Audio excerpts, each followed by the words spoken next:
right. Well, forgive me, I'm a bit nervous.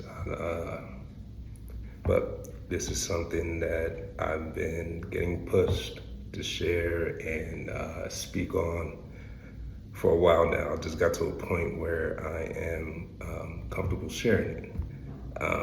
Just, my story, kind of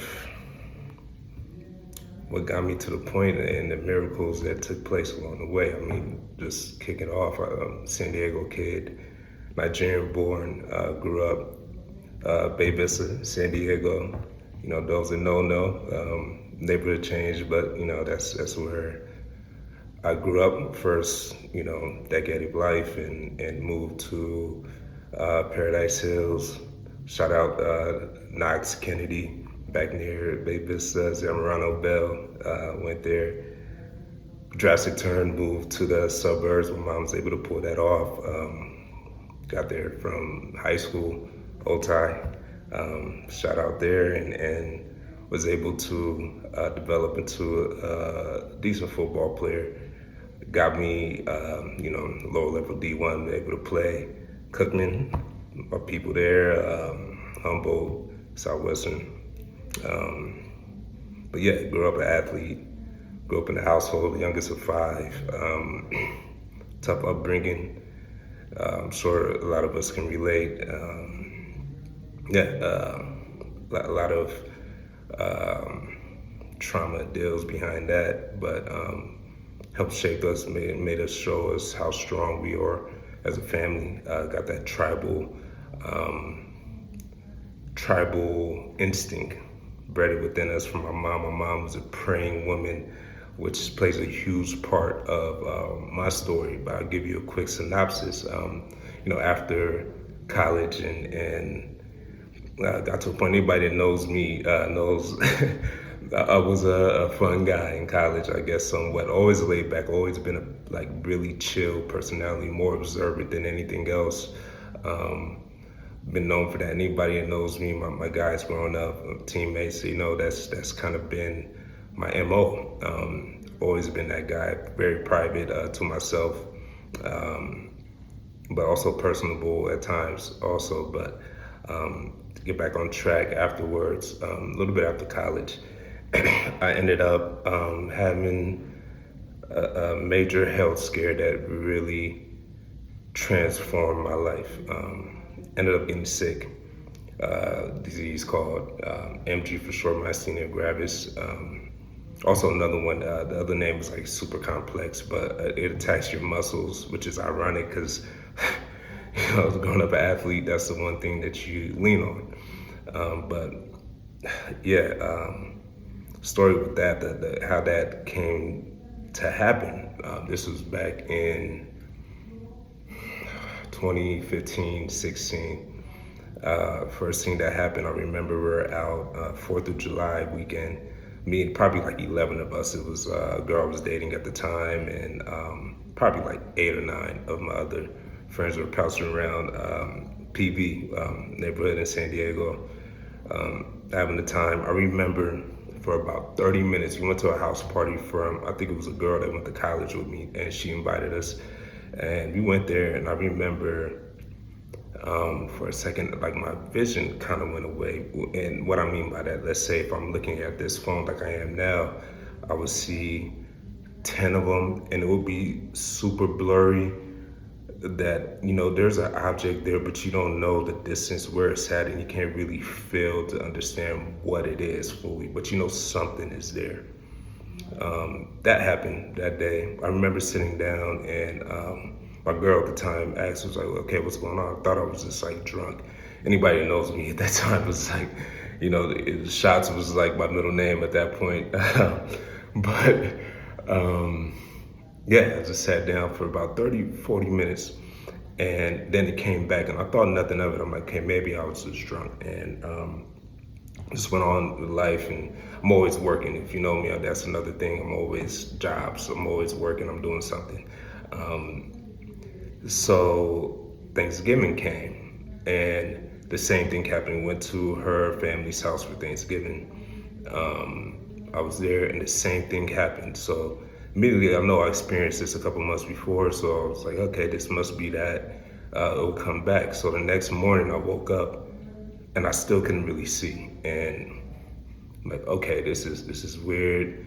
I kind of mentioned it, but that's another thing with me that I'm working on actively too. I always make issues a lot smaller. That's a good way of how I get through things and how I was able to overcome a lot, especially as growing up, we had a rough childhood. So coming up, that was my method of doing things. And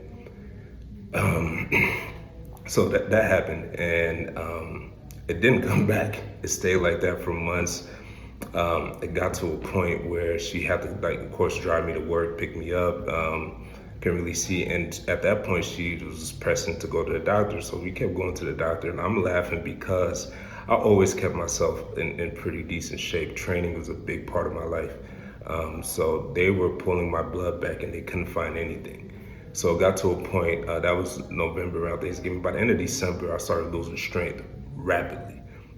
Like I would go have her go take me to the gym. It got to a point where I was pretty strong. If you know me, I'm a strong guy, but I went from like lifting 300 on a bench press, and the next week I couldn't lift 200. Next week I couldn't lift one.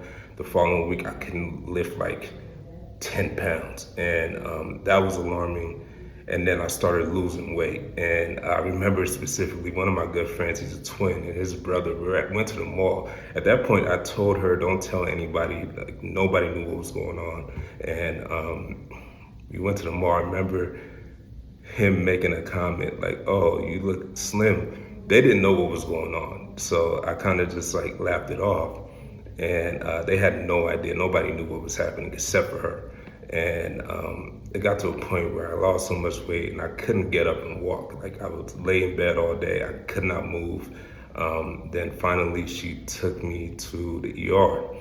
She broke down crying, took me to the ER. We went there. They thought I had like severe case of MS and started doing spinal taps. And she broke down and cried. I think that night was when I had to call my mom in the hospital, and I finally told her. She was the first person that I told.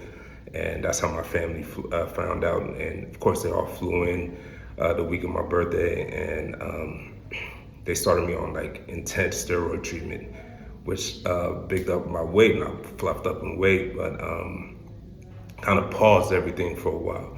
And got to a point where I had three options. So we sat down. I was at doctor's appointments. I was living in the doctor's office at that point. So had doctor's appointments, and they gave me a list of options. So they told me at this point, and I always kept myself in shape, so I was fairly healthy. So they mentioned at that point there was three options. It was like, well, so you can do open chest surgery.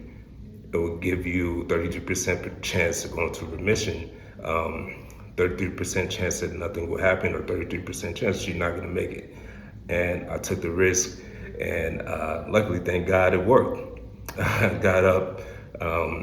Was able to, took me about, maybe wrote it down, took me about 12 to 14 months. I was able to cut off the weight, gained like over 100 pounds, like 115 pounds, and I wanted to make sure I lost that, and I was able to get that accomplished. So that was a big thing. And then during that point, it gave me a real introduction of what life is, made me see life on a real level. And after I made it out, I remember telling myself, there was one appointment specifically I went to, and this is something that was rough. You go into the doctor's office, and there's 6-7 doctors there, and everyone there is looking at you like you're going to die. And at that point, it got very real for me, and I had to really evaluate my life on a real level, because I thought I was checking out. So you do that, move past it. I was able to go into remission, and God bless, I'm here. And I was able to enjoy 2019, have a great time. I went out and made sure to like really enjoy life, because you never know when things can hit you. And then 2020 came. 2020, I got into a bad car accident. My car flipped on the freeway. I broke my neck, my back, my hip. I should not have made it. The police report was insane. They were looking at me like this guy has to be a miracle. Apparently what happened, my car hit the divider on the freeway. It flipped. And yeah, that was an accident. But when the ambulance came, this is what they had in the police report. Apparently, like I was able to get pulled out of the car. I still don't know the person that helped me with that, but I was standing up when they came and got me, and I was in a coma for about 2 days. And I woke up, and when I woke up at that point, I went to a place where, because I was like I checked out. I went to a place that was heavy, and you get a real revelation with God during that point, and it gives you a different understanding of life. And when you go through those type of trials and tribulations, you get to a point where you have to really understand yourself. And when you get the understanding of self and you get that type of revelation, things have to change. Your mindset shifts, your interest shift, the way you show up shifts, and you start to really become intentional about life. And it took my dad passing in 2023 got me to move out to the East Coast, to the DMV area. I felt like I needed change, but when I got there, I was able to really process everything that I went through, and on a real level, understanding everything that came with it, emotional wise, and it helped grow me, and it took my mindset from childish behavior,